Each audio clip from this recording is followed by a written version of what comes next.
हाँ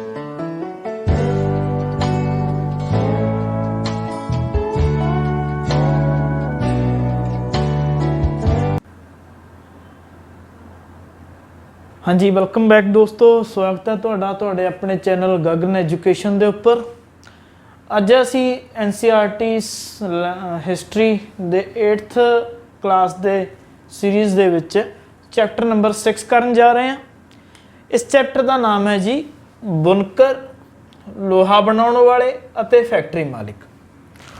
तो जिमें कि नाम तो सानू क्लीयर है कि इस लैसन दे विच असी किन्ना लोकां बारे पढ़ना हैगा। असी बुनकरां बारे जिहड़े कपड़ा बुनदे सीगे, लोहा बनाने वाले अते फैक्ट्री मालिक, इन्हां लोकां बारे पढ़ांगे। किन्हां दे संदर्भ दे विच? अंग्रेज़ां दे संदर्भ दे विच पढ़ांगे जी। ते कि 16वीं 18वीं इन्हां सदियां दे दौरान भारत दा जिहड़ा कपड़ा सी जां लोहा सी वो किस प्रकार दा सी, किस प्रकार दी उहदी क्वालिटी सी, किहड़ियां किस्मां सीगियां उसदियां, ते विश्व बाजार दे विच उसनूं किस तरह नाल देखिया जांदा सी। अंग्रेज़ां दे आउण तो बाद उन्हां दीयां नीतियां दा भारत दे बुनकरां उपर, लोहा बनाउण वालिਆਂ उपर अते फैक्ट्री मालकां दे उपर की प्रभाव पिया, ये सारा कुछ असीं इस लैसन दे विच डिस्कस करांगे। तां अगे वधण तो पहलां तुसीं सबसक्राइब करो जी साडा चैनल गगन एजुकेशन, ते होर बहुत सारियां जिहड़ियां वीडियोज़ ने तुहानूं साडे इस चैनल दे विच मिलणगीਆਂ। तो अगे भी असी मास्टर केडर के लिए बहुत सारिया जिहड़ियां होर वीडियोज़ ने वो अपलोड करांगे। तो शुरू करते हैं जी साडा लैसन नंबर 6 बुनकर, लोहा बनाने वाले अते फैक्ट्री मालिक। हाँ जी, सब तो पहला असीं ये देखते हैं कि भारत दे विच अंग्रेज़ जदों आए सीगे तां उस तो पहला भारत का जिहड़ा कपड़ा सी वो विश्व दे विच बहुत ज़्यादा फेमस सीगा, प्रसिद्ध सीगा। प्रसिद्ध क्यों सीगा? ਇਹਦੇ दो कारण सी। एक तो भारत दे विच कपड़े की जिहड़ी प्रोडक्शन है, उत्पादन है, वो बहुत ज़्यादा हुंदा सी। बड़ा देश सी तां काफ़ी मात्रा दे विच इत्थे जिहड़ी कॉटन वगैरह वो पैदा की जाती सी। ते इस तो इलावा इस दी जिहड़ी क्वालिटी सी वो बहुत वधिया मन्नी जाती सी, क्योंकि हत्थां दे नाल बड़ी बरीकी दे नाल कपड़े नूं तैयार कीता जांदा सी।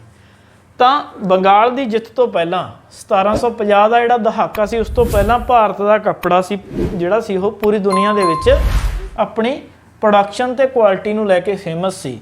ਸਾਨੂੰ ਪਤਾ ਹੈ ਕਿ ਅੰਗਰੇਜ਼ਾਂ ਨੇ ਭਾਰਤ ਦੇ ਉੱਪਰ ਜਿਹੜਾ ਕਬਜ਼ਾ ਹੈਗਾ ਕਦੋਂ ਸ਼ੁਰੂ ਕੀਤਾ। ਅਸਲ ਦੇ ਵਿੱਚ ਉਹਨਾਂ ਦਾ ਜਿਹੜਾ ਪਹਿਲੀ ਲੜਾਈ ਹੈ ਉਹਨਾਂ ਨੇ ਜਿਹੜੀ ਵੱਡੀ ਜਿੱਤੀ ਸੀ ਉਹ ਸੀ ਪਲਾਸੀ ਦੀ ਲੜਾਈ, ਜਿਹੜੀ ਕਿ 1757 ਦੇ ਵਿੱਚ ਹੋਈ ਸੀ ਅੰਗਰੇਜ਼ਾਂ ਤੇ ਸਜਾਊਦੌਲਾ ਦੇ ਵਿਚਕਾਰ, जिस दे विच अंग्रेज़ां ने उन्होंने हरा दिता सीगा। ते उस तो बाद 1764 दे विच बक्सर की लड़ाई जिहड़ी होई सी, जिस दे विच अंग्रेज़ दोबारा जित गए सी अते अंग्रेज़ां ने बंगाल ते इस दे आस-पास दे जिहड़े खेतर सी उन्हां दे उपर अपने पैर जमा लए सीगे। तां उस तो पहलां भारत का कपड़ा काफ़ी फेमस सी, असीं पढ़ चुके हैंगे।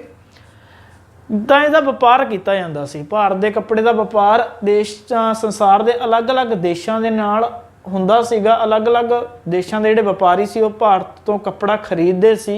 तां किहड़े-किहड़े मेन कंट्रीज सीगे इन्हां दे विच सब तो पहला दक्षिण पूर्वी एशिया के जिहड़े देश ने जी वो आ जांदे ने, जिवें कि जावा, सुमात्रा अते पेनांग, ये दक्षिण पूर्व एशिया के देश। पश्चिमी देश ते मध्य एशिया के देश जिन्हां दे विच अरब कंट्रीज शामिल नहीं हैं, ये भारत के नाल कपड़े का व्यापार करते सी। तो अरब व्यापारी काफ़ी समा पहला भारत दे विचों कपड़ा खरीद के लैके जाते रहे ने। तो 16वीं सदी दे विच जिहड़ियां यूरोपी कंपनियां सीगियां जिवें पुर्तगीज़, डच, फ्रांसीसी अते अंग्रेज़, इन्हां ने भी भारत दे नाल कपड़े का व्यापार जिहड़ा वो शुरू करता सीगा। तां इस तरह नाल भारत का जिहड़ा कपड़ा वो दुनिया के अलग-अलग देशों दे विच व्यापार के राही पहुँच चुकिया सी ते अपनी धाक है जिहड़ी वो जमा चुकिया सीगा।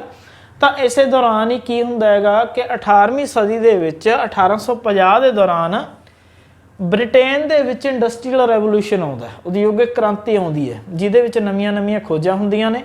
अते इन्हां खोजां दे दौरान बहुत सारियां ने मशीनस ने उन्हां नूं तैयार कीता जांदा है।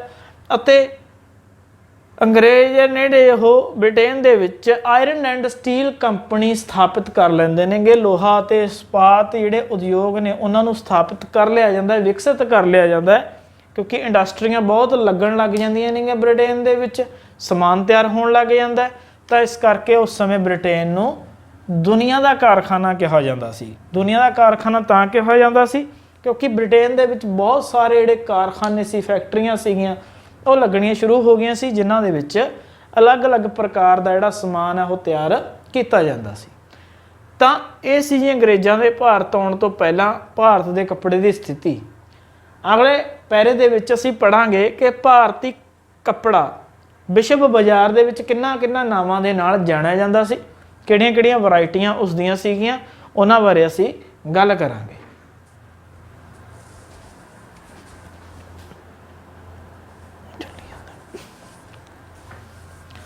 ਤਾਂ ਸਭ ਤੋਂ ਪਹਿਲਾਂ ਅਸੀਂ ਗੱਲ ਕਰਦੇ ਹਾਂ ਜੀ ਪਟੋਲਾ ਬੁਣਾਈ ਦੀ।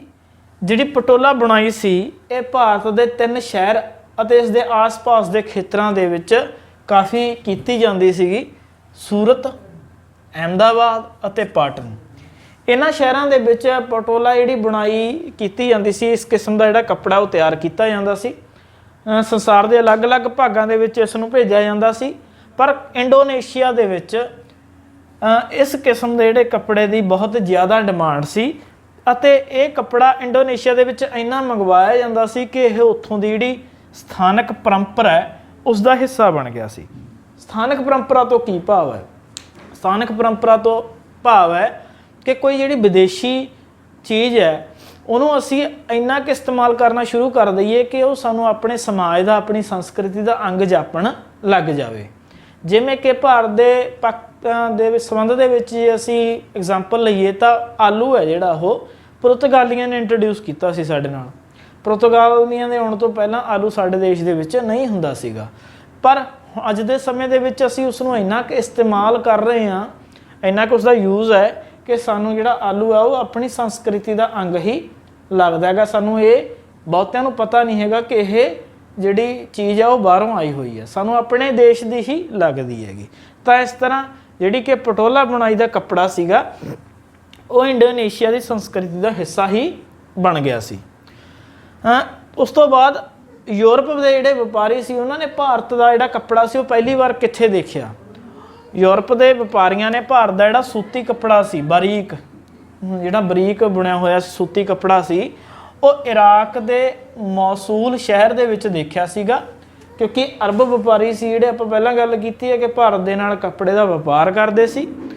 ਉਹ ਇੱਥੋਂ ਖਰੀਦ ਕੇ ਲੈ ਕੇ ਜਾਂਦੇ ਸੀ ਮੌਸੂਲ ਸ਼ਹਿਰ ਦੇ ਵਿੱਚ, ਉੱਥੋਂ ਉਹ ਅਲੱਗ-ਅਲੱਗ ਥਾਵਾਂ 'ਤੇ ਵੇਚਿਆ ਜਾਂਦਾ ਸੀ। ਤਾਂ ਮੌਸੂਲ ਦੇ ਵਿੱਚ ਅੰਗਰੇਜ਼ਾਂ ਨੇ ਇਸ ਨੂੰ ਦੇਖਿਆ ਅਤੇ ਮੌਸੂਲ ਦੇ ਨਾਮ ਦੇ ਉੱਪਰ ਹੀ ਉਹਨਾਂ ਨੇ ਇਸ ਕੱਪੜੇ ਦਾ ਜਿਹੜਾ ਨਾਮ ਹੈ ਉਹ ਮਸਲਿਨ ਰੱਖ ਦਿੱਤਾ। ਮਸਲਿਨ ਜਾਂ ਮਲਮਲ। ਮਲਮਲ ਬਾਅਦ 'ਚ ਕਿਹਾ ਜਾਣ ਲੱਗਿਆ, ਪਹਿਲਾਂ ਉਹਨਾਂ ਨੇ ਕਿਹੜਾ ਨਾਮ ਰੱਖਿਆ ਜੀ? ਮਸਲਿਨ, ਕਿਉਂਕਿ ਮਸੂਲ ਸ਼ਹਿਰ ਦੇ ਵਿੱਚ ਦੇਖਿਆ ਸੀ। ਤਾਂ ਇਸ ਤਰ੍ਹਾਂ ਦਾ ਜਿੰਨਾ ਵੀ ਕੱਪੜਾ ਹੁੰਦਾ ਸੀ, ਬਰੀਕ ਕਤਾਈ ਵਾਲਾ ਸੂਤੀ ਕੱਪੜਾ ਸੀ, ਉਹ ਸਾਰੇ ਨੂੰ ਉਹਨਾਂ ਨੇ ਕੀ ਨਾਮ ਦੇਤਾ ਜੀ? ਮਸਲਿਨ ਦੇਤਾ। ਹੁਣ ਮਸਲਿਨ ਦੇ ਨਾਮ ਨਾਲ ਇਹ ਕੱਪੜਾ ਜਾਣਿਆ ਜਾਣ ਲੱਗਾ ਸੀ। ਉਸ ਤੋਂ ਬਾਅਦ ਦੀ ਗੱਲ ਕਰੀਏ ਅਸੀਂ, ਹਲੇ ਅੰਗਰੇਜ਼ਾਂ ਨੇ ਅਰਬ ਦੇ ਵਿੱਚ ਇਹ ਦੇਖਿਆ ਸੀ, ਭਾਰਤ ਦੇ ਵਿੱਚ ਉਹਨਾਂ ਦੀ ਐਂਟਰੀ ਨਹੀਂ ਹੋਈ ਸੀ। ਤਾਂ ਭਾਰਤ ਦੇ ਵਿੱਚ ਜੇ ਯੂਰਪ ਤੋਂ ਅਸੀਂ ਦੇਖੀਏ ਤਾਂ ਸਭ ਤੋਂ ਪਹਿਲਾਂ ਜਿਹੜੀ ਐਂਟਰੀ ਸੀ ਉਹ ਪੁਰਤਗਾਲੀਆਂ ਦੀ ਹੋਈ ਸੀ 1498 ਦੇ ਵਿੱਚ, ਜਦੋਂ ਜਿਹੜਾ ਵਾਸਕੋ ਡੀ ਗਾਮਾ ਸੀ ਉਹ ਸਮੁੰਦਰ ਦੀ ਸੈਰ ਕਰਦਾ ਹੋਇਆ ਭਾਰਤ ਦੇ ਵਿੱਚ ਪਹੁੰਚਿਆ ਸੀ ਤੇ ਉਸਨੇ ਭਾਰਤ ਦੀ ਖੋਜ ਕਰ ਲਈ ਸੀ। ਇਹ ਖੋਜ ਤਾਂ ਕੀਤੀ ਗਈ ਸੀ ਕਿਉਂਕਿ ਯੂਰਪ ਦੇ ਵਿੱਚ ਮਸਾਲਿਆਂ ਦੀ ਬੜੀ ਭਾਰੀ ਮੰਗ ਸੀ ਤੇ ਭਾਰਤ ਦੇ ਵਿੱਚ ਜਿਹੜੇ ਮਸਾਲੇ ਸੀ ਉਹ ਬਹੁਤ ਵਧੀਆ ਕਿਸਮ ਦੇ ਮਿਲਦੇ ਸੀਗੇ। ਤਾਂ ਪੁਰਤਗਾਲੀ ਸੀ ਜਿਹੜੇ ਸਭ ਤੋਂ ਪਹਿਲਾਂ ਭਾਰਤ ਦੇ ਕੇਰਲਾ ਦੇ ਵਿੱਚ ਆਏ ਸੀ, ਪੱਛਮੀ ਤੱਟ ਦੇ ਉੱਪਰ। ਆਹ ਸਾਡਾ ਪੂਰਬੀ ਤੱਟ ਹੈ ਜੀ ਤੇ ਆਹ ਸਾਡਾ ਜਿਹੜਾ ਪੱਛਮੀ ਤੱਟ ਹੈਗਾ। ਤਾਂ ਉਹ ਕੇਰਲਾ ਦੇ ਵਿੱਚ ਆਏ ਸੀ ਪੁਰਤਗਾਲੀ। ਕੇਰਲਾ ਦੇ ਕਾਲੀਕਟ ਨਾਮ ਸਥਾਨ 'ਤੇ ਉਹ ਆਏ ਅਤੇ ਇੱਥੋਂ ਮਸਾਲਿਆਂ ਦਾ ਵਪਾਰ ਸ਼ੁਰੂ ਕੀਤਾ ਉਹਨਾਂ ਨੇ ਭਾਰਤ ਦੇ ਨਾਲ। ਤੇ ਭਾਰਤ ਦੇ ਨਾਲ ਜਿਹੜਾ ਵਪਾਰ ਮਸਾਲਿਆਂ ਦਾ ਸ਼ੁਰੂ ਕੀਤਾ, ਪਰ ਇੱਥੇ ਉਹਨਾਂ ਨੂੰ ਸੂਤੀ ਕੱਪੜਾ ਵੀ ਦੇਖਣ ਨੂੰ ਮਿਲਿਆ ਅਤੇ ਭਾਰਤ ਦੇ ਸੂਤੀ ਕੱਪੜੇ ਦਾ ਵਪਾਰ ਵੀ ਉਹਨਾਂ ਨੇ ਸ਼ੁਰੂ ਕਰਤਾ। ਉਹ ਵੀ ਉਹ ਆਪਣੇ ਨਾਲ ਲਿਜਾਣਾ ਸ਼ੁਰੂ ਕਰਤਾ ਉਹਨਾਂ ਨੇ। ਤਾਂ ਉਹਨਾਂ ਨੇ ਉਸ ਕੱਪੜੇ ਦਾ ਨਾਮ ਕੀ ਰੱਖਿਆ, ਜਿਹੜਾ ਉੱਥੇ ਉਹਨਾਂ ਨੂੰ ਕੱਪੜਾ ਮਿਲਿਆ ਸੂਤੀ ਕੱਪੜਾ ਹੀ ਸੀਗਾ, ਤਾਂ ਕਾਲੀਕਟ ਦੇ ਵਿੱਚ ਮਿਲਿਆ ਸੀਗਾ, ਤਾਂ ਇਸ ਕਰਕੇ ਕਾਲੀਕਟ ਸ਼ਹਿਰ ਦੇ ਨਾਮ ਦੇ ਉੱਪਰ ਉਸ ਕੱਪੜੇ ਦਾ ਨਾਮ ਕੈਲੀਕੋ ਰੱਖ ਦਿੱਤਾ ਗਿਆ। ਤਾਂ ਪੁਰਤਗਾਲੀਆਂ ਦੁਆਰਾ ਹਰ ਤਰ੍ਹਾਂ ਦੇ ਸੂਤੀ ਕੱਪੜੇ ਨੂੰ ਕੀ ਕਿਹਾ ਜਾਣ ਲੱਗਿਆ, ਕੈਲੀਕੋ, ਕਿਉਂਕਿ ਕਾਲੀਕਟ ਤੋਂ ਮਿਲਿਆ ਸੀ ਉਹਨਾਂ ਨੂੰ। ਇਹ ਤਾਂ ਸੀ ਜੀ ਕਿ ਅੰਗਰੇਜ਼ਾਂ ਨੇ ਅਰਬ ਦੇ ਵਿੱਚ ਨਾਮ ਕੀ ਰੱਖਿਆ ਜਾਂ ਫਿਰ ਪੁਰਤਗਾਲੀਆਂ ਨੇ ਕੀ ਨਾਮ ਰੱਖਿਆ ਸੂਤੀ ਕੱਪੜੇ ਦਾ। ਇਸ ਤੋਂ ਇਲਾਵਾ ਜਦੋਂ ਅੰਗਰੇਜ਼ ਭਾਰਤ ਦੇ ਵਿੱਚ ਆਏ ਤਾਂ ਉਹਨਾਂ ਨੇ ਵੀ ਭਾਰਤ ਦੇ ਕੱਪੜਿਆਂ ਦੇ ਹੋਰ ਬਹੁਤ ਸਾਰੇ ਨਾਮ ਰੱਖੇ। ਉਹਨਾਂ ਦੇ ਨਾਮ ਕਿਵੇਂ ਰੱਖੇ ਗਏ, ਉਹਨਾਂ ਦੀ ਛਪਾਈ ਦੇ ਆਧਾਰ 'ਤੇ। ਜਿਵੇਂ ਜਿਸ ਕੱਪੜੇ ਦੀ ਛਪਾਈ ਹੁੰਦੀ ਸੀ ਛਾਪੇ ਦੇ ਆਧਾਰ 'ਤੇ ਉਸਦਾ ਨਾਮ ਰੱਖ ਦਿੱਤਾ ਜਾਂਦਾ ਸੀਗਾ। ਤਾਂ ਇਹਦੇ ਵਿੱਚ 3 ਬੜੇ ਜਿਹੜੇ ਫੇਮਸ ਨਾਮ ਨੇਗੇ, ਫੇਮਸ ਕਿਸਮਾਂ ਨੇਗੀਆਂ, ਜਿਵੇਂ ਛਿੰਟਜ, ਕੱਸਾ ਜਾਂ ਫਿਰ ਖੱਸਾ ਇਸ ਨੂੰ ਕਿਹਾ ਜਾਂਦਾ, ਬੰਡਾਨਾ।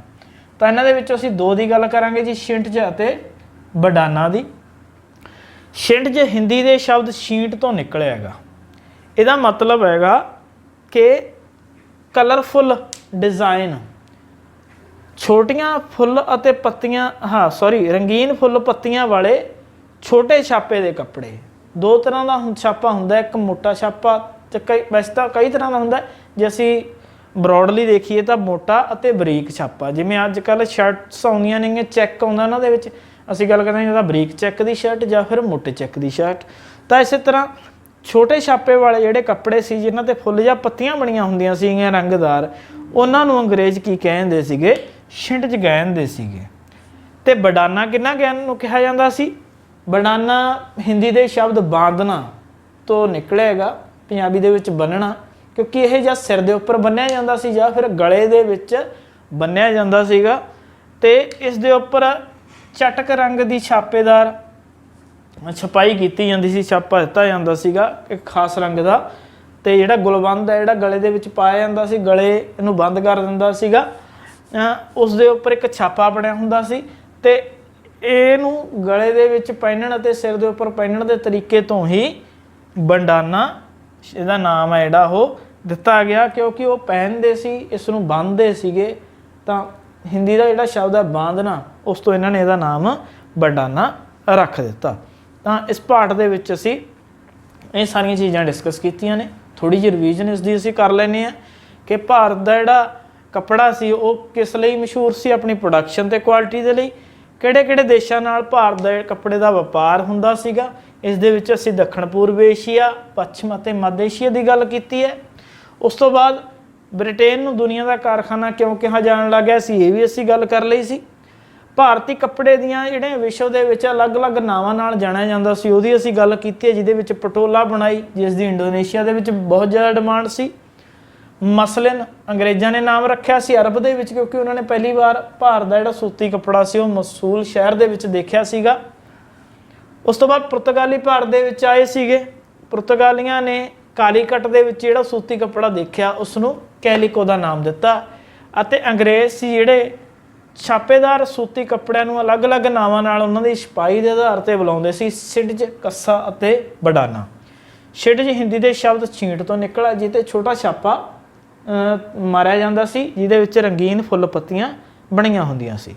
ਬੰਡਾਨਾ ਹਿੰਦੀ ਦੇ ਸ਼ਬਦ ਬਾਂਧਨਾ ਜਾਂ ਪੰਜਾਬੀ ਦੇ ਵਿੱਚ ਬੰਨਣਾ ਤੋਂ ਬਣਿਆ, ਜਿਹੜਾ ਕਿ ਸਿਰ ਦੇ ਉੱਪਰ ਜਾਂ ਫਿਰ ਗਲੇ ਦੇ ਵਿੱਚ ਬੰਨਿਆ ਜਾਂਦਾ ਸੀ ਅਤੇ ਇਸ 'ਤੇ ਚਟਕ ਰੰਗ ਦੇ ਜਿਹੜੇ ਛਾਪੇ ਮਾਰੇ ਜਾਂਦੇ ਸੀਗੇ।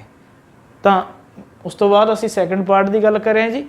ਇਹ ਪਾਰਟ ਦੇ ਵਿੱਚ ਅਸੀਂ ਇਹਨਾਂ ਡਿਸਕਸ ਕਰਿਆਗਾ, ਜਿਹਦੇ ਵਿੱਚ ਬੁਣਕਰਾਂ ਦੁਆਰਾ ਜਿਹੜੇ ਕੱਪੜੇ ਬੁਣੇ ਜਾਂਦੇ ਸੀ, ਭਾਰਤ ਦਾ ਸੂਤੀ ਕੱਪੜਾ, ਉਸ ਦੀ ਗੱਲ ਕੀਤੀ ਗਈ ਹੈ। ਜਿਸ ਤੋਂ ਬਾਅਦ ਅਸੀਂ ਗੱਲ ਕਰਦੇ ਹਾਂ ਸੈਕੰਡ ਪਾਰਟ ਦੀ।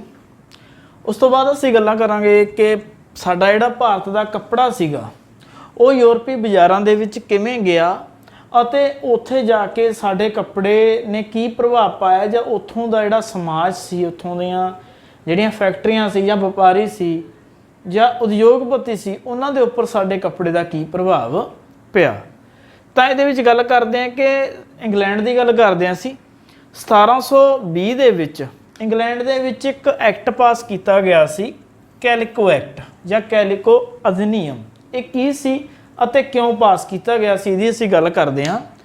ਅਸਲ ਦੇ ਵਿੱਚ ਇੰਗਲੈਂਡ ਦੇ ਵਿੱਚ ਭਾਰਤ ਦਾ ਜਿਹੜਾ ਕੱਪੜਾ ਸੀ ਉਹ ਬਹੁਤ ਜ਼ਿਆਦਾ ਉਸ ਦੀ ਡਿਮਾਂਡ ਹੋ ਗਈ ਸੀ, ਜਿਸ ਕਰਕੇ ਉੱਥੋਂ ਦੇ ਜਿਹੜੇ ਕੱਪੜਾ ਉਤਪਾਦਕ ਸੀ ਉਹਨਾਂ ਨੂੰ ਬਹੁਤ ਜ਼ਿਆਦਾ ਘਾਟਾ ਪੈਣਾ ਸ਼ੁਰੂ ਹੋ ਗਿਆ ਸੀ। ਇਸ ਕਰਕੇ ਉਹਨਾਂ ਨੇ ਸਰਕਾਰ ਤੇ ਦਬਾਅ ਬਣਾਇਆ ਕਿ ਭਾਰਤ ਤੋਂ ਆਉਣ ਵਾਲਾ ਜਿਹੜਾ ਇੱਕ ਖਾਸ ਕਿਸਮ ਦਾ ਕੱਪੜਾ ਹੈ ਉਸ ਦੇ ਇਸਤੇਮਾਲ ਤੇ ਕੀ ਲਗਾ ਦਿੱਤੀ ਜਾਵੇ, ਪਾਬੰਦੀ ਲਗਾ ਦਿੱਤੀ ਜਾਵੇ।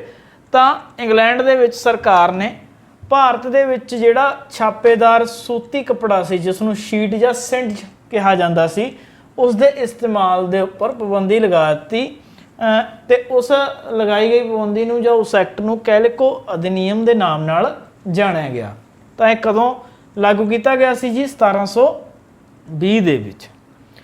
ਤਾਂ ਸਾਨੂੰ ਪਤਾ ਹੈ ਕਿ ਉਦੋਂ ਉਦਯੋਗਿਕ ਕ੍ਰਾਂਤੀ ਚੱਲ ਰਹੀ ਸੀ, ਇੰਡਸਟਰੀਅਲ ਰੈਵੋਲੂਸ਼ਨ ਆਇਆ ਹੋਇਆ ਸੀ। ਤਾਂ 1764 ਦੇ ਵਿੱਚ ਜੌਨ ਕੇ ਦੁਆਰਾ ਸਿਪਨਿੰਗ ਜੈਨੀ ਦੀ ਖੋਜ ਕੀਤੀ ਗਈ, ਇੱਕ ਮਸ਼ੀਨ ਦੀ ਖੋਜ ਕੀਤੀ ਗਈ ਜਿਸ ਨਾਲ ਹੁਣ ਜਿਹੜਾ ਕੱਪੜੇ ਦੀ ਪ੍ਰੋਡਕਸ਼ਨ ਸੀ ਉਹਦੇ ਵਿੱਚ ਬਹੁਤ ਜ਼ਿਆਦਾ ਵਾਧਾ ਹੋ ਗਿਆ ਸੀ, ਕਿਉਂਕਿ ਪੁਰਾਣੇ ਤਰੀਕੇ ਨਾਲ ਤਕਲੀਆਂ ਜਿਹੜੀਆਂ ਬਣਾਈਆਂ ਜਾਂਦੇ, ਸੂਤ ਕੱਤਿਆ ਜਾਂਦਾ ਸੀ, ਉਹ ਟਾਈਮ ਕੰਜ਼ਿਊਮਿੰਗ ਮੈਥਡ ਸੀਗਾ ਤੇ ਜ਼ਿਆਦਾ ਸਮੇਂ ਦੇ ਵਿੱਚ ਘੱਟ ਸੂਤ ਕੱਤਿਆ ਜਾਂਦਾ ਸੀ। ਪਰ ਸਿਪਨਿੰਗ ਜੈਨੀ ਦੇ ਨਾਲ ਹੁਣ ਥੋੜੇ ਸਮੇਂ ਦੇ ਵਿੱਚ ਜ਼ਿਆਦਾ ਸੂਤ ਦੀ ਕਤਾਈ ਕੀਤੀ ਜਾ ਸਕਦੀ ਸੀ। ਤਾਂ ਇਸ ਦੀ ਖੋਜ ਜੌਨ ਕੇ ਦੁਆਰਾ 1764 ਦੇ ਵਿੱਚ ਕੀਤੀ ਗਈ। ਉਸ ਤੋਂ ਇਲਾਵਾ 1786 ਦੇ ਵਿੱਚ 1786 ਦੇ ਵਿੱਚ ਰਿਚਰਡ ਆਰਕਰਾਈਟ ਦੁਆਰਾ ਵਾਸ਼ਪ ਇੰਜਣ ਦੀ ਖੋਜ ਕੀਤੀ ਗਈ, ਜਿਹਦੇ ਨਾਲ ਜਿਹੜਾ ਕੱਪੜਾ ਸੀ ਹੁਣ ਜਲਦੀ ਤਿਆਰ ਹੋਣ ਲੱਗ ਗਿਆ ਸੀ। ਉਹਦੀ ਜਿਹੜੀ ਪ੍ਰੋਡਕਸ਼ਨ ਕਾਸਟ ਸੀ ਉਹ ਘਟ ਗਈ ਸੀ ਅਤੇ ਇਸ ਦੀ ਜਿਹੜੀ ਕੁਆਲਿਟੀ ਸੀ ਉਹਦੇ ਵਿੱਚ ਵੀ ਸੁਧਾਰ ਆਇਆ ਸੀ, ਕਿਉਂਕਿ ਮਸ਼ੀਨ ਨਾਲ ਜਿਹੜੇ ਬਣੇ ਕੱਪੜੇ ਹੁੰਦੇ ਸੀ ਉਹਨਾਂ ਦੇ ਵਿੱਚ ਸਫਾਈ ਜ਼ਿਆਦਾ ਹੁੰਦੀ ਸੀ ਬਣਾਉਣ ਵੇਲੇ ਤੇ ਉਹਦੀ ਜਿਹੜੀ ਉਤਪਾਦਨ ਲਾਗਤ ਹੈ ਉਹ ਘੱਟ ਹੁੰਦੀ ਸੀ। ਇਸ ਕਰਕੇ ਥੋੜੀ ਕੀਮਤ ਦੇ ਵਿੱਚ ਜ਼ਿਆਦਾ ਕੱਪੜਾ ਤਿਆਰ ਕਰ ਲਿਆ ਜਾਂਦਾ ਸੀ। ਤਾਂ ਇਹ ਸੀ ਜੀ ਇੰਗਲੈਂਡ ਦੇ ਵਿੱਚ ਜੋ ਉਸ ਸਮੇਂ ਦੌਰਾਨ ਜਿਹੜੀਆਂ ਘਟਨਾਵਾਂ ਘਟੀਆਂ। 3 ਅਸੀਂ ਇਹਦੇ ਵਿੱਚ ਪੁਆਇੰਟ ਯਾਦ ਰੱਖਣੇ ਆ। 1720 ਦੇ ਵਿੱਚ ਕੈਲਿਕੋ ਅਧਿਨਿਯਮ ਲਾਗੂ ਕੀਤਾ ਗਿਆ, 1764 ਦੇ ਵਿੱਚ ਜੌਨ ਕੇ ਦੁਆਰਾ ਸ਼ਿਪਨਿੰਗ ਜੈਨੀ ਦੀ ਖੋਜ ਅਤੇ 1786 ਵਿੱਚ ਰਿਚਰਡ ਆਰਕਰਾਈਟ ਦੁਆਰਾ ਵਾਸ਼ਪ ਇੰਜਣ ਦੀ ਖੋਜ।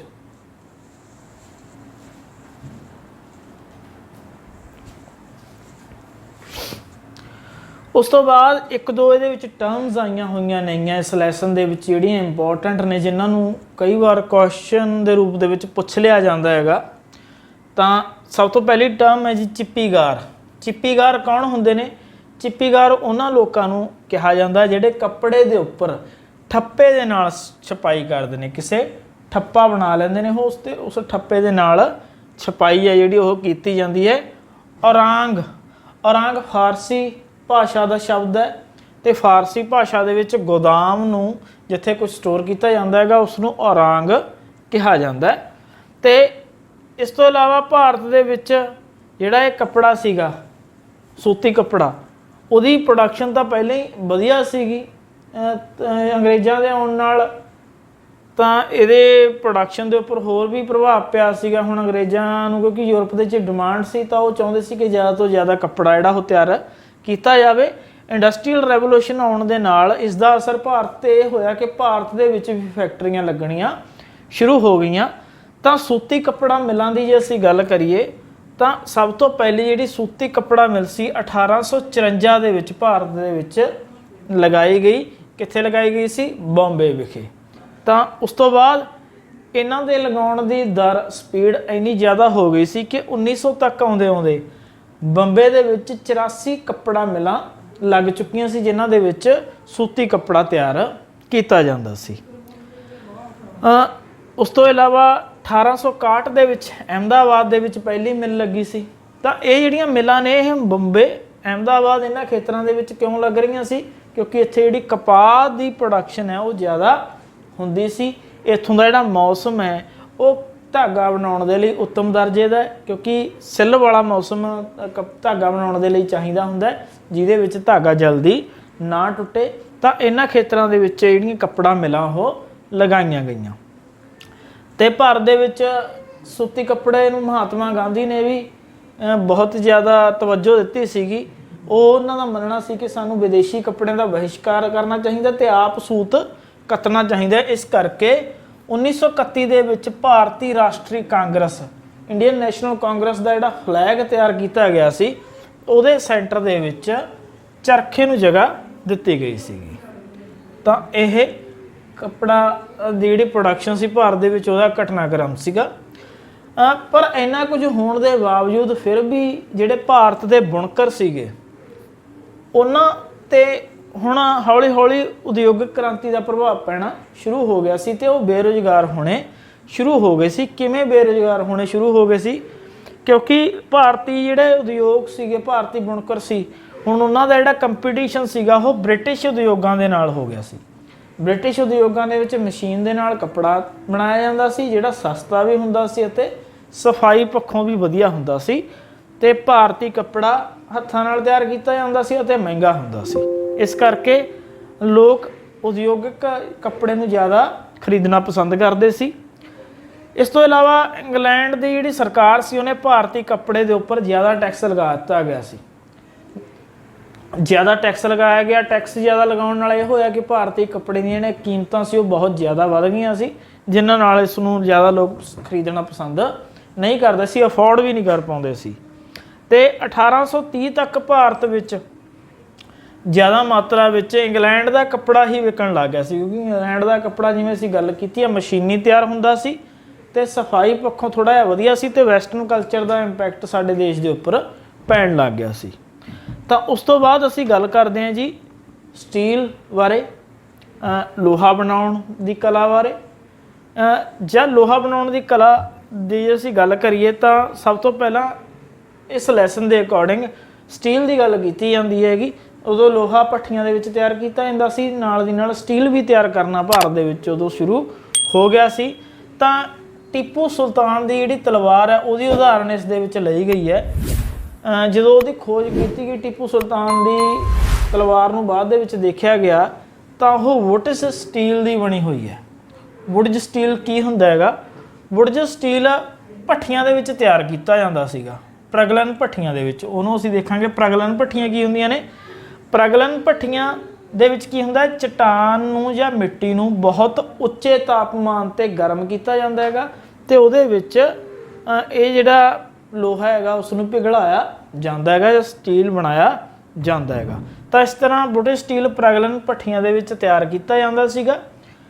ਜੇ ਅਸੀਂ ਗੱਲ ਕਰੀਏ ਸਟੀਲ ਦੀ ਤਾਂ ਸਟੀਲ ਸ਼ਬਦ ਹੈ ਜਿਹੜਾ ਉਹ ਕੰਨੜ ਸ਼ਬਦ ਉੱਕੂ, ਤੇਲਗੂ ਸ਼ਬਦ ਰੁੱਕੂ, ਤਮਿਲ ਅਤੇ ਮਲਿਆਲਮ ਸ਼ਬਦ ਉਰਕੂ ਇਹਨਾਂ ਦਾ ਵਿਗੜਿਆ ਹੋਇਆ ਰੂਪ ਹੈਗਾ। ਠੀਕ ਹੈ, ਸਟੀਲ ਦਾ ਵਿਗੜਿਆ ਹੋਇਆ ਰੂਪ, ਜਾਂ ਇਹਨੂੰ ਕਹਿ ਲਓ ਵੀ ਭਾਰਤੀ ਭਾਸ਼ਾਵਾਂ ਦੇ ਵਿੱਚ ਇਹਨਾਂ ਨਾਵਾਂ ਨਾਲ ਜਾਣਿਆ ਜਾਂਦਾ ਸੀ, ਉੱਕੂ, ਰੁੱਕੂ, ਉਰਕੂ, ਤੇ ਇੰਗਲਿਸ਼ ਵਰਡ ਹੈ ਜਿਹੜਾ ਉਹ ਸਟੀਲ ਹੈਗਾ। ਤੇ ਭਾਰਤ ਦੇ ਵਿੱਚ ਲੋਹਾ ਇਸਪਾਤ ਦੇ ਕਾਰਖਾਨੇ ਵੀ ਲਗਾਏ ਗਏ ਸੀ ਉਸ ਸਮੇਂ। 1912 ਦੇ ਵਿੱਚ ਭਾਰਤ ਦੇ ਵਿੱਚ ਪਹਿਲਾ ਜਿਹੜਾ ਲੋਹਾ ਇਸਪਾਤ ਦਾ ਕਾਰਖਾਨਾ ਲਗਾਇਆ ਗਿਆ ਸੀ, Tata iron and steel company. ਇਹ ਜਮਸ਼ੇਦਪੁਰ ਵਿਖੇ ਲਗਾਈ ਗਈ ਸੀ, ਜਿਸ ਨੂੰ ਅੱਜ ਦੇ ਸਮੇਂ ਦੇ ਵਿੱਚ ਟਾਟਾ ਨਗਰ ਦੇ ਨਾਮ ਨਾਲ ਵੀ ਜਾਣਿਆ ਜਾਂਦਾ ਹੈ। ਸੁਵਰਨ ਰੇਖਾ ਨਦੀ ਚੱਲ ਵਹਿੰਦੀ ਹੈ ਉੱਥੋਂ ਦੀ, ਉਸ ਦੇ ਕਿਨਾਰੇ ਫੈਕਟਰੀ ਲਗਾਈ ਗਈ ਸੀ, ਜਿਹੜੀ ਅੱਜ ਦੇ ਟਾਈਮ ਦੇ ਵਿੱਚ ਬਹੁਤ ਵੱਡੀ ਇੰਡਸਟਰੀ ਬਣੀ ਹੋਈ ਹੈ ਭਾਰਤ ਦੀ। ਤਾਂ ਇਹ ਜਿਹੜਾ ਸੀਗਾ ਉਦੋਂ ਭਾਰਤ ਦਾ ਘਟਨਾਕ੍ਰਮ ਹੈ। ਕੱਪੜਾ ਕਿਵੇਂ ਕਿੱਥੇ ਕਿੱਥੇ ਮਿਲਾਂ ਲਗਾਈਆਂ ਗਈਆਂ, ਪਤਨ ਕਿਉਂ ਹੋਇਆ ਭਾਰਤੀ ਕੱਪੜੇ ਦਾ ਜਾਂ ਬੁਣਕਰਾਂ ਦਾ। ਤਾਂ ਸਟੀਲ ਦੀ ਗੱਲ ਕੀਤੀ ਗਈ ਹੈ, ਭਾਰਤ ਦੇ ਸਟੀਲ ਦੀ। ਉਸ ਤੋਂ ਬਾਅਦ ਲੋਹਾ ਇਸਪਾਤ ਦੇ ਕਾਰਖਾਨੇ ਭਾਰਤ ਦੇ ਵਿੱਚ ਕਦੋਂ ਲੱਗਣੇ ਸ਼ੁਰੂ ਹੋਏ ਉਹਨਾਂ ਦੀ ਗੱਲ ਕੀਤੀ ਗਈ ਹੈ। ਉਸ ਤੋਂ ਬਾਅਦ ਅਸੀਂ ਦੋ ਟਰਮਸ ਨੇ ਉਹਨਾਂ ਦੀ ਵੀ ਗੱਲ ਕਰਾਂਗੇ ਜੀ। ਇੱਕ ਹੈ ਜਾਮਦਾਨੀ ਬੁਣਾਈ। ਬੁਣਾਈ ਕੀਤੀ ਜਾਂਦੀ ਸੀ, ਕੱਪੜਾ ਬੁਣਿਆ ਜਾਂਦਾ ਸੀ ਖਾਸ ਕਿਸਮ ਨਾਲ, ਉਸ ਨੂੰ ਜਾਮਦਾਨੀ ਬੁਣਾਈ ਕਿਹਾ ਜਾਂਦਾ ਸੀ। ਇਹਦੇ ਵਿੱਚ ਕੀ ਹੁੰਦਾ ਸੀਗਾ ਕਿ ਬਰੀਕ ਮਲਮਲ ਹੈ, ਜਿਹੜਾ ਮਲਮਲ ਦਾ ਧਾਗਾ ਹੁੰਦਾ ਸੀ ਜਿਹੜਾ, ਉਸ ਨੂੰ ਕਰਗੇ ਵਿੱਚ ਸਜਾਵਟੀ ਚਿੰਨ੍ਹਾਂ ਦੇ ਨਾਲ ਬੁਣਿਆ ਜਾਂਦਾ ਸੀ। ਉਹਦੇ ਵਿੱਚ ਕਈ ਪ੍ਰਕਾਰ ਦੇ ਸਜਾਵਟੀ ਚਿੰਨ੍ਹ ਬੁਣੇ ਜਾਂਦੇ ਸੀਗੇ, ਜਿਨ੍ਹਾਂ ਦਾ ਰੰਗ ਸੀ ਜਿਹੜਾ ਉਹ ਸਲੇਟੀ ਅਤੇ ਸਫੇਦ ਹੁੰਦਾ ਸੀ, ਵਾਈਟ ਹੁੰਦਾ ਸੀਗਾ। ਤੇ ਇਹਦੇ ਵਿੱਚ ਜਿਹੜਾ ਧਾਗਾ ਇਸਤੇਮਾਲ ਕੀਤਾ ਜਾਂਦਾ ਸੀ ਉਹ ਜ਼ਿਆਦਾ ਸੂਤੀ ਹੁੰਦਾ ਸੀ ਜਾਂ ਫਿਰ ਸੋਨਾ ਹੁੰਦਾ, ਸੋਨੇ ਦੇ ਧਾਗੇ ਹੁੰਦੇ ਸੀ। ਸੂਤੀ ਅਤੇ ਸੋਨੇ ਦੇ ਧਾਗਿਆਂ ਦੀ ਇਹਦੇ ਵਿੱਚ ਵਰਤੋਂ ਕੀਤੀ ਜਾਂਦੀ ਸੀ। ਬਰੀਕ ਮਲਮਲ ਦੇ ਕੱਪੜੇ ਤਿਆਰ ਕੀਤੇ ਜਾਂਦੇ ਸੀਗੇ ਤੇ ਇਹਦੀ ਜਿਹੜੀ ਬੁਣਾਈ ਹੈ ਉਹ ਜ਼ਿਆਦਾਤਰ ਢਾਕਾ ਅਤੇ ਲਖਨਊ ਸ਼ਹਿਰਾਂ ਦੇ ਵਿੱਚ ਹੁੰਦੀ ਸੀ ਤੇ ਇਸ ਨੂੰ ਜਾਮਦਾਨੀ ਬੁਣਾਈ ਦੇ ਨਾਮ ਨਾਲ ਜਾਣਿਆ ਜਾਂਦਾ ਹੈ। ਇਹ ਇੱਕ ਤਰ੍ਹਾਂ ਨਾਲ ਮਤਲਬ ਕਿ ਇਸ ਤਰ੍ਹਾਂ ਹੁੰਦਾ ਸੀਗਾ। ਜਾਲੀ ਵਾਂਗ ਜਿਹੜੀ ਬੁਣਾਈ ਆ ਉਹ ਕੀਤੀ ਜਾਂਦੀ ਸੀਗੀ, ਜਾਮਦਾਨੀ ਬੁਣਾਈ। ਉਸ ਤੋਂ ਬਾਅਦ ਅਗਰੀਆ ਇੱਕ ਟਰਮ ਹੈ। ਅਗਰੀਆ ਉਹਨਾਂ ਲੋਕਾਂ ਦੇ ਲਈ ਇਸਤੇਮਾਲ ਕੀਤਾ ਜਾਂਦਾ ਸੀ ਮੱਧ ਭਾਰਤ ਦੇ ਵਿੱਚ ਜਿਹੜੇ ਲੋਕ ਰਹਿੰਦੇ ਸੀ, ਜਿਹੜੇ ਕਿ ਲੋਹਾ ਬਣਾਉਣ ਦੇ ਵਿੱਚ ਮਾਹਿਰ ਸਨ, ਉਹਨਾਂ ਲੋਕਾਂ ਨੂੰ ਅਗਰੀਆ ਕਿਹਾ ਜਾਂਦਾ। ਤਾਂ ਇਹ ਸਾਡਾ ਲੈਸਨ ਸੀ ਜੀ, ਲੈਸਨ ਨੰਬਰ 6, ਬੁਣਕਰ, ਲੋਹਾ ਬਣਾਉਣ ਵਾਲੇ ਅਤੇ ਫੈਕਟਰੀ ਮਾਲਕ, ਜਿਹਦੇ ਵਿੱਚ ਅਸੀਂ ਭਾਰਤੀ ਕੱਪੜੇ ਦੀ, ਭਾਰਤੀ ਸਟੀਲ ਦੀ ਗੱਲ ਕੀਤੀ ਹੈ ਕਿ ਕਿਸ ਤਰ੍ਹਾਂ ਨਾਲ ਭਾਰਤ ਦੇ ਜਿਹੜੇ ਕੱਪੜੇ ਦੀ ਪ੍ਰਸਿੱਧੀ ਸੀ ਉਹ ਅਲੱਗ-ਅਲੱਗ ਦੇਸ਼ਾਂ ਦੇ ਵਿੱਚ ਫੈਲੀ ਹੋਈ ਸੀ। ਇਸ ਦੀਆਂ ਅਲੱਗ-ਅਲੱਗ ਕਿਸਮਾਂ ਬਾਰੇ ਅਸੀਂ ਗੱਲ ਕੀਤੀ ਹੈ, ਜਿਹਦੇ ਵਿੱਚ ਮਸਲਿਨ, ਪਟੋਲਾ ਬੁਣਾਈ, ਉਸ ਤੋਂ ਬਾਅਦ ਅਸੀਂ ਸ਼ਿਟਜ, ਬੰਡਾਨਾ ਤੇ ਕੈਲੀਕੋ, ਇਹਨਾਂ ਬਾਰੇ ਗੱਲ ਕੀਤੀ ਹੈਗੀ। ਫਿਰ ਅਸੀਂ ਯੂਰਪ ਦੇ ਵਿੱਚ ਭਾਰਤੀ ਕੱਪੜੇ ਦੀ ਡਿਮਾਂਡ ਬਾਰੇ, ਕੈਲੀਕੋ ਅਧਿਨਿਯਮ ਬਾਰੇ ਤੇ ਇੰਡਸਟਰੀਅਲ ਰੈਵੋਲੂਸ਼ਨ ਬਾਰੇ ਗੱਲ ਕੀਤੀ ਹੈ। ਫਿਰ ਭਾਰਤ ਦੇ ਵਿੱਚ ਸੂਤੀ ਕੱਪੜਾ ਮਿਲਾਂ ਲਗਾਈਆਂ ਗਈਆਂ ਜਿਹੜੀਆਂ, ਉਹਨਾਂ ਬਾਰੇ, ਅਤੇ ਉਸ ਤੋਂ ਬਾਅਦ ਭਾਰਤੀ ਕੱਪੜੇ ਦਾ ਪਤਨ ਕਿਵੇਂ ਹੋਇਆ ਉਹਦੇ ਬਾਰੇ ਗੱਲ ਕੀਤੀ ਹੈ। ਫਿਰ ਅਸੀਂ ਭਾਰਤ ਦੇ ਵਿੱਚ ਸਟੀਲ ਦੀ ਗੱਲ ਕੀਤੀ ਹੈ, ਕਿਵੇਂ ਉਸ ਨੂੰ ਤਿਆਰ ਕੀਤਾ ਜਾਂਦਾ, ਕਿਹੜੇ-ਕਿਹੜੇ ਸ਼ਬਦਾਂ ਤੋਂ ਵਿਗੜ ਕੇ ਸਟੀਲ ਬਣਿਆ ਹੈਗਾ, ਤੇ ਭਾਰਤ ਦੇ ਵਿੱਚ ਲੋਹਾ ਇਸਪਾਤ ਦੇ ਕਾਰਖਾਨੇ ਜਿਹੜੇ ਕਿੱਥੋਂ ਲੱਗਣੇ ਸ਼ੁਰੂ ਹੋਏ, ਇਹਨਾਂ ਬਾਰੇ ਗੱਲ ਕੀਤੀ ਹੈ। ਤਾਂ ਉਮੀਦ ਹੈ ਤੁਹਾਨੂੰ ਲੈਸਨ ਸਮਝ ਆਇਆ ਹੋਵੇਗਾ। ਤਾਂ ਅਗਲੀ ਵੀਡੀਓਜ਼ ਦੇ ਲਈ ਸਬਸਕ੍ਰਾਈਬ ਕਰੋ ਜੀ ਸਾਡਾ ਚੈਨਲ ਗਗਨ ਐਜੂਕੇਸ਼ਨ, ਅਤੇ ਸ਼ੇਅਰ ਕਰਦੇ ਰਹੋ, ਨਾਲ ਲਾਈਕ ਵਾਲਾ ਬਟਨ ਵੀ ਦਬਾਓ। ਤੇ ਡਿਸਕ੍ਰਿਪਸ਼ਨ ਦੇ ਵਿੱਚ ਸਾਡਾ WhatsApp ਲਿੰਕ ਦਿੱਤਾ ਹੋਇਆ, ਜਿਹਦੇ ਵਿੱਚ ਤੁਸੀਂ ਇਸ ਲੈਸਨ ਦੇ ਫ੍ਰੀ ਨੋਟਸ ਪ੍ਰਾਪਤ ਕਰ ਸਕਦੇ ਹੋ। ਤਾਂ ਡਿਸਕ੍ਰਿਪਸ਼ਨ ਲਿੰਕ ਦੇ ਵਿੱਚ ਜਾ ਕੇ ਲਿੰਕ ਦੇ ਉੱਪਰ ਕਲਿੱਕ ਕਰੋ ਅਤੇ WhatsApp ਗਰੁੱਪ ਜੁਆਇਨ ਕਰੋ, ਜਿਹਦੇ ਵਿੱਚ ਤੁਹਾਨੂੰ ਨਵੀਆਂ ਜਿਹੜੀਆਂ ਅਪਡੇਟਸ ਨੇ ਉਹ ਮਿਲਦੀਆਂ ਰਹਿਣਗੀਆਂ। Thank you.